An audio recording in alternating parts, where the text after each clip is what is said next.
All right, guys, today I have with me a special guest. Yes, right now I'm in Middlesbrough. Yes, in the Nigerian community activity we are having today this afternoon. So I ran into this wonderful lady. Yes, she's a student here at is it Teesside University? Teesside University. Yes. So I decided to have a chat with her. You know,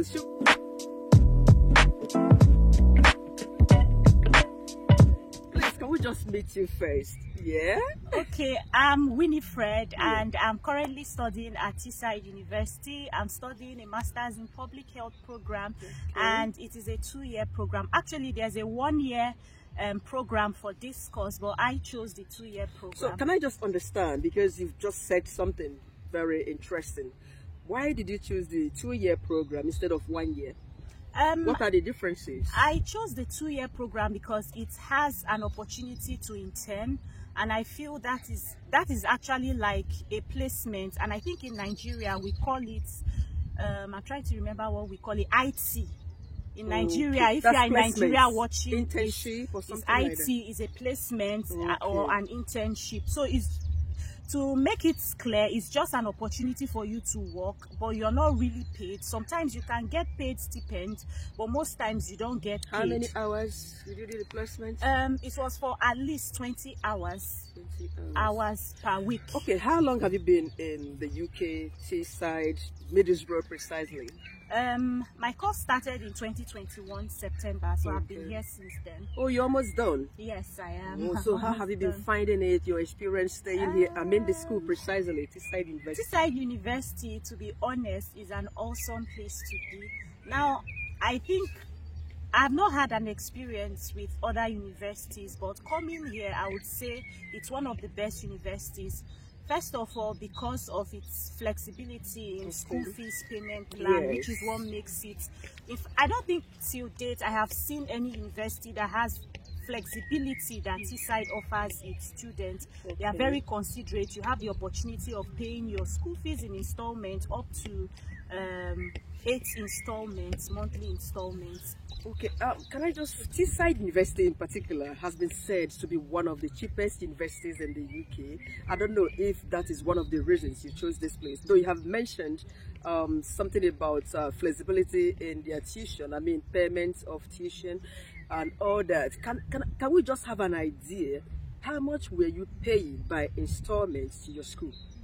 My school fees at the time when I got in, which was September 2021, was 7,500 yearly, and that brings 7,500. Yeah, and that brings it to 15,000 for the 2-year program. Excuse me, are you is it masters or degree? It's a master's program. 7,500 for a master's program. Yes, as at 2021. But currently it's 8,500. Just currently. 1,000 difference.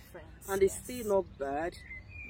Oh, that's good. So, how much do you pay by installments? When I got in, it depends on how your much deposit was how much? My deposit was 4,000, and I had a 2,500 like scholarship, or like say discount.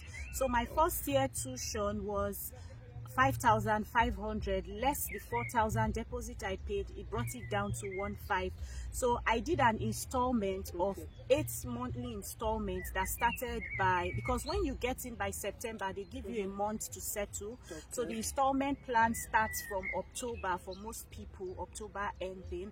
So I initiated it. They give you a link. You have the option of either paying it in 3 bulky installments at a 3-month interval. Say you pay the first installment by October, the next one will be due by January. So, or you pay monthly installment up to 8 times. So what happens is the balance payment of 1,500, you divide it by 8. That tells you how much you're paying every month. 8, 1,500. That means it should be like 200 or 300 Yeah, it was in a just month. like 200 and something. Are you kidding me? It's quite flexible. It is, but let's not forget that when you get to paying your 2nd year fee, then the installment plan increases. So 7,500 divided by 8 will be roughly 1,000 something monthly. So what most students do is, during the summer, by the time they've paid a bulk sum out of the 2nd year tuition, the balance they will have left, let's say you are able to pay 4,000, for example, out of the 2nd year tuition of 7,500, you'll be left with a balance of 3,500. Now divide that by 8, so you see that the burden is less. So to be sincere, that's one of the reasons why we have a lot of international students at Teesside University. I know someone that pays 500 every month, and you're talking about 200 and something every month. It's a whole lot cheaper. You know, it's something very flexible. Having been studying and living in Middlesbrough for nearly 2 years now, can you tell us about accommodation for students or for family? Are you a family or you just came alone? I came with my family. My husband joined me months after I got your husband came in as your dependent? Yes. That's great. So accommodation wise, how did you go about it at first? At first, when I came in here, I got my accommodation from Nigeria. Before you arrived? Before I arrived, Jesus, I you are the first person. So I didn't go through the hustle, and that's because. Wait, how did you get accommodation from Nigeria? I checked on the usual sites we go to. I'm trying to remember the names now. If you could help me out. Okay, we have Zoopla, Right to Move, One Room, Shared Home or Shared House. Shared Home, One Room. Gumtree. Those were the sites. Gumtree. I was informed. So I knew about all these sites, so I started searching, and luckily for me, I got a Nigerian and Igbo guy. And even though I had, you know, this this mindset that they might not, you might not be able to trust him. So, but somehow I had to just trust him. So I chatted. He was a Nigerian. I got his WhatsApp number. I did a video call with him. In fact, viewing the house was on video call. Okay, he showed me the house live video. That means it was his house or something shared. He's like an agent. It's a shared apartment. Remember when I was coming in, I came in alone, so I didn't need a house that could accommodate my family. I just needed a place, a shared house. That, and my agreement with him was just 3 months. Because I told him how my much husband would join me. It was £250. Everything inclusive? Everything, bills inclusive. The room had even blankets. In fact, he shopped new blankets for me. He showed me when he was going to shop the new bed sheets and blankets, so I didn't have to buy anything. And what helped me really was I already had family in the UK, so I had my brother communicate with him, because I felt my brother would be able to know if he's reliable or not. So my brother called him directly, although I still spoke to him. But before coming here, I'd already gotten the accommodation, so he dropped the key with one of the ladies, Nigerians. In fact, it was all Nigerians in the building. Okay, now I want to take you back to this very question. I hope you don't mind. What did you study in Nigeria before coming here to study public health? I studied economics. Are you kidding me? Look at the switch. Economics is arts. Is in the arts. It's a social science. Social science. Oh, that's true. And now you are switching to like health science or something. Yeah, health and life science. You did a degree? Yes. You did your e-service? I was exempted from NYSC, so I had my NYSC exemption. Was it as age? Not, it cannot be age. It was not on age. It was based on the program of study. Okay, so you came here to do public health. Yes. Okay, now that you are almost through, any promise of any chances of getting sponsorship job? There are chances, but the truth is you just need to be actively searching, and that's where the internship comes to play, because I was blessed to have interned with a local government council. Ooh, that's where good. I did my internship. Middlesbrough Council? No, the North Yorkshire County Council. That was where I did my internship for 3 months, and after that I got opportunity to do experience with them, like some sort of volunteering. Volunteering is very, very important, so I was able to roughly work with them for approximately 8 months before that came to an end, and I was able to network with them. I worked with public health managers, worked with public health officers. I met their team managers. I went to their head office, so I have their contact till date, and if there's any openings, they're always open to let me know. And then they were able to point me in directions of how to do my CV. In fact, one of them was willing to go through my CV to see how it was. And even when I tell them my doubts, because the last meeting I had, I raised issue about my doubts about getting a job, and they're like, no, you've worked with us, you have that experience, you can get a job now, and with a master's degree you can get a public health managerial role. That was what I was told, because I had to ask them. That's one thing about internships or volunteering opportunities or placements, you get to meet people, and then it's not the time for you to be timid. It's time for you to ask questions, be open, ask. And one thing is that they will always be willing to guide you. So she told me about some roles and keywords that I can use to search. The thing about public health is that it's so broad. So there's no two specific roles that you could say this is what I'm searching for, and if you make the mistake of just typing public health officer, public health manager, you end up missing out a lot of roles. You can be a research officer, even you can be a public health nurse, you can be a health improvement officer. There are lots of roles within the public health team with different titles, and your best bet will be checking NHS jobs. Within the NHS, there are public health roles, and also with the local government councils that we have around you, there are lots of public health jobs.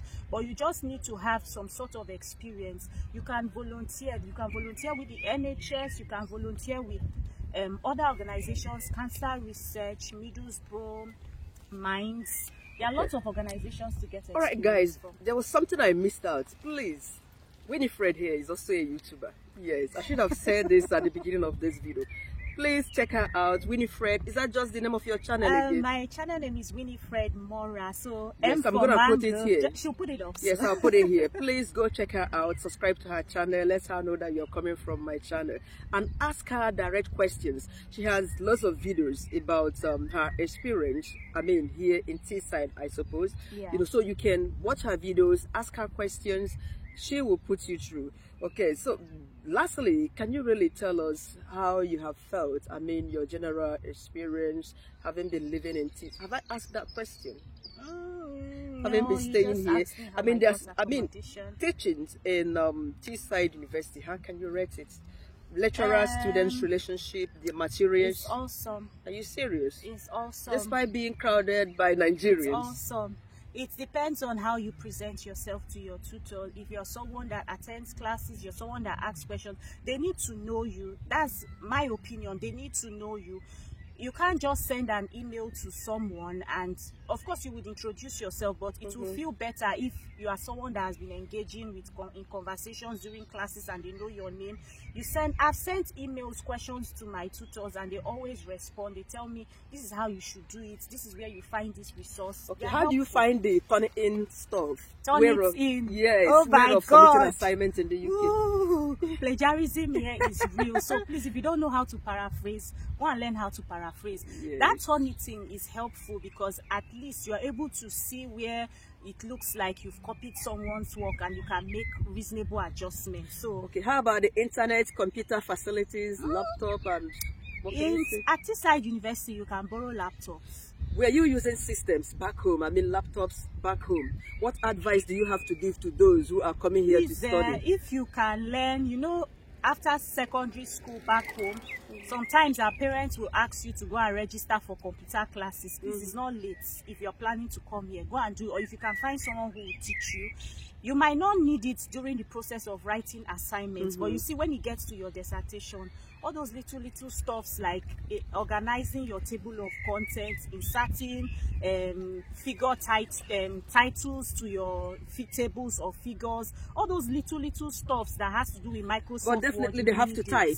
You have to type your assignments. You have to even do posters, so you design presentations. I had absolutely zero idea, but the good thing is that the library has facilities where you can go and they teach you for free. You just book sessions. So it boils down to what I said. Wherever you need help, speak out. There's always someone to help you. Oh, that's great. I love this section with you. You are just an open book. Okay, do you mind me asking another question? Has your husband been able to find a sponsorship job? No, not yet. Not yet. He's still searching, isn't it? Yes. How is he finding it, being a dependent CEO in the UK? It's amazing. Working already? He's working. That's fantastic. It's amazing because you get opportunity to work on limited hours as compared to the students. So yes. You have children already? Not yet. Okay. Anyway, I have had a wonderful section with Winifred here. Thank you so much for being open and for sharing your experiences with us. I sincerely appreciate that. Please rush to her channel, subscribe to her channel, and keep supporting her to grow. Okay, thank you so much. Thank you. Wow.